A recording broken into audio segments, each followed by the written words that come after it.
But when Jesus came, you see, he came and he brought heaven with him. And heaven operates from the nature of the Father, and that's about love. God is love. So Jesus came to reveal the Father as love. Does that make sense?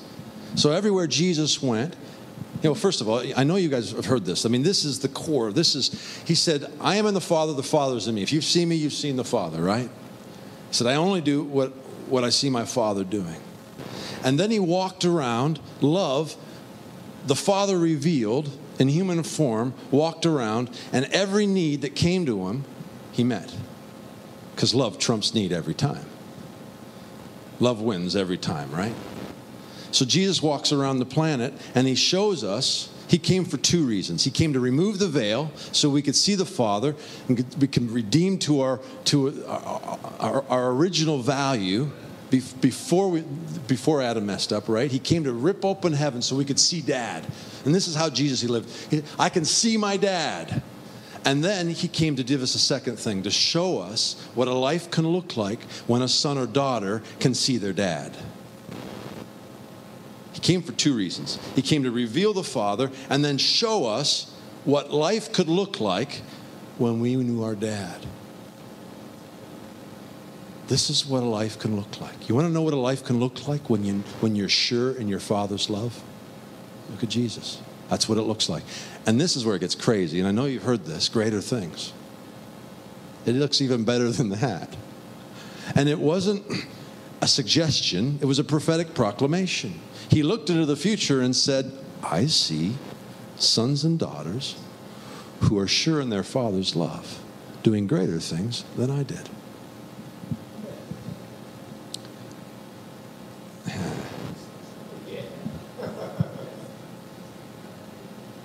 Now let me come back. It has nothing to do with doing. When we get to heaven and we get a well done, it'll have everything to do with how sure we became in his love. Okay. Jesus came to reveal the Father. He lived on the earth for 33 years. Right? He was the Father perfectly revealed for 33 years. You ever thought about it like that? From the moment of his birth to the moment of his ascension, his time on earth, he revealed the Father. Now, he came and revealed God in several ways. As master, as savior, as creator, as provider, as healer. But he was very specific that he came when his focal point was, hey, I've come for one reason. If there was anything else, I came to show you your dad. I came to reveal the Father and his love. That's why I came. That's, if you break it all down. And so he lives 30 years. In fact, I'm convinced, you start in the Gospels and you read the Gospels and you start reading them from that perspective. You go, that's all it's about. It's only about everything he did. I read the Gospels down and I go, that parable's about the Father. That parable's about the Father. That parable's about, it's all about the Father. Wow, it's true. But then I start reading deeper. You get into the New Testament. You go, the whole New Testament's about revealing the Father. And then you read the whole book, and you know what? I'm convinced this whole book was written to reveal the Father. There's a lot of questions in the first half. We needed a dad, because we can't know who we are until we know our dad.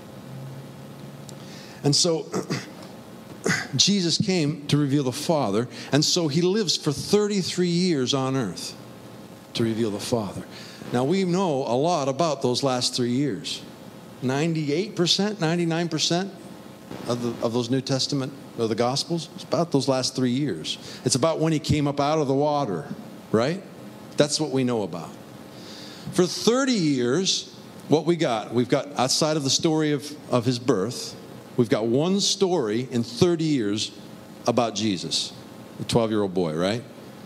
He goes to Jerusalem for the census with his family. They head on back. You know why that story's in there? This is why it's in there.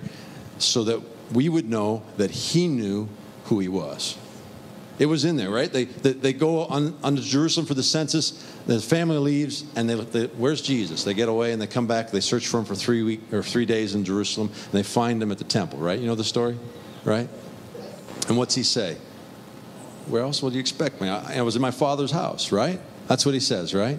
That story's in there to tell us that Jesus was sure in his Father's love. He knew who he was. That's just to let us know. We needed one in there just so that people would, because otherwise people look back and go, I wonder if he discovered he was God when he was 30. No, he knew. He knew. He grew in wisdom and favor, but he grew in the revelation of his Father's love. But he knew he was his Father's son. He was sure in his Father's love from beginning to end, okay? But for 30 years, now this is what gets me.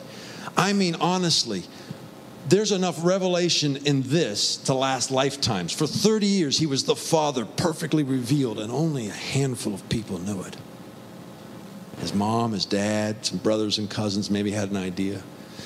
The creator of the universe, love and human form, the answer to every question that's burning in the heart of mankind, is walking and talking on planet Earth for 30 years as the Father, perfectly revealed, and nobody knows it. Why doesn't anybody know it? Now hear me here, okay? Because I'm sure Jesus did some cool stuff in those 30 years. We don't know about it. Why? Because the disciples looked back and said, I don't see anything worth writing about back there.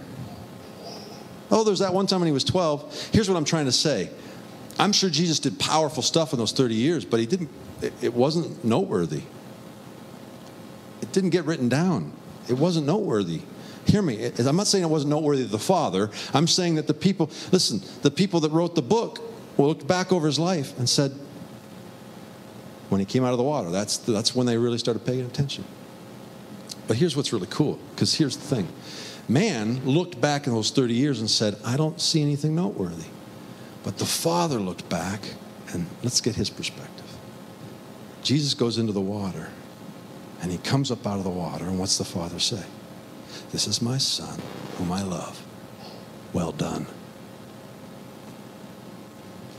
He says, I'm well pleased with him. Well done, son. What did Jesus do?